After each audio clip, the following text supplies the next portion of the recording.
Ինձ օտարներն են հարցրել, իսկ ով է Նժդեն։ Ես փորձել եմ բացատրել օտարներին, ռուսներին, կովկասյան ժողովուրդներին, կապ չունի, որտեղ նրան ճանաչել են որպես ուսմունքի հեղինակ եւ ոչ թե գեներալ։ Ես փորձել եմ օրինակներ գտնել ռուսական պատմությունից, անգլիական, գերմանական, ինչպես կարելի է նմանացնել Նժդեի կերպարը, ասենք գերմանական ազգի ներկայացուցիչ որևէ մեկին։ Եվ չկա այդպիսի մի դեմք, որին մի անձնյա կերպով կարելի է ձևակերպել։ Այսինքն, Կարեգին Նժդեն ձեր խոսքօրինակ Նիցշեն է, կամ ձեր Լյուդենդորֆն է, կամ անգլիացիների համար ասենք թեկուզ եւ Բիսմարկը, անգլիացիների համար ձեր Չեմբերլենն է կամ նավապետ Նելսոնը։ Ռուսների համար չկա Դանիլևսկի թե Սուվորով, այսինքն Նժդեն այդ բոլոր քաղաքական մտքի, ռազմական ոգու, աստվածային ճշմարտության միակ եւ բացարձակ միավորումն է։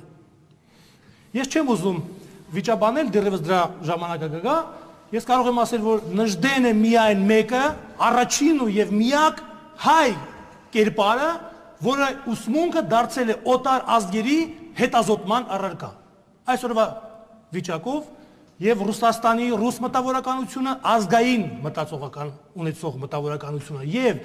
Կովկասի ժողովուրդների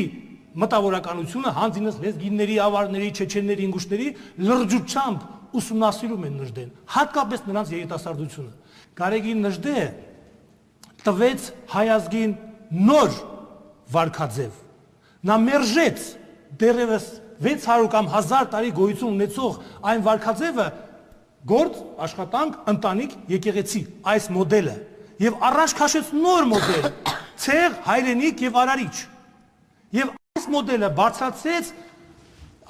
բարձրացրեց նոր քաղաքական որակի աստիճանի, որը եւ պետք է ապահովի հայ ազգի գոյատևումը նոր աշխարհաքաղաքական եւ քաղաքական այս թոհուբոհի մեջ, որ մենք մտել ենք նոր հազարամյակ։ Եվ սա հեթանոսության թեզի եւ քրիստոնեության անտիթեզի սինթեզն է։ Չի կարելի Նժդեին ասել, սա զուտ հեթանոս է կամ զուտ քրիստոնյա է, սա վեր է, վեր կուսակցական, վեր կրոնական։ Եվ նա լինելով խիստ ազգային դարձել է համամարտկային արժեք, որովհետև համամարտկային արժեք պարզապես գոյություն չունի։ Գոյություն ունի խիստ ազգային, որը եւ ընդունվում է ազգերի կողմից, դառնում է համամարտկային։ Այդ Գյոթեն է դարել համամարտկային, կամ Բեթհովենի մուզիկան է, Բախի մուզիկա երաժշտությունն է դարձել համամարտկային, լինելով խիստ գերմանական ոգու արտահայտություն։ Եվ ուզում եմ ավելացնել, որ Նժդեի այստեղ ես լսում եմ թերարժեքության բարդույթի մի sense դրսևորում, որ մենք ուզում ենք արդարացնենք Նժդեին, որ նա նացիստական Գերմանիայի հետ համագործակցել է։ Սա պարզապես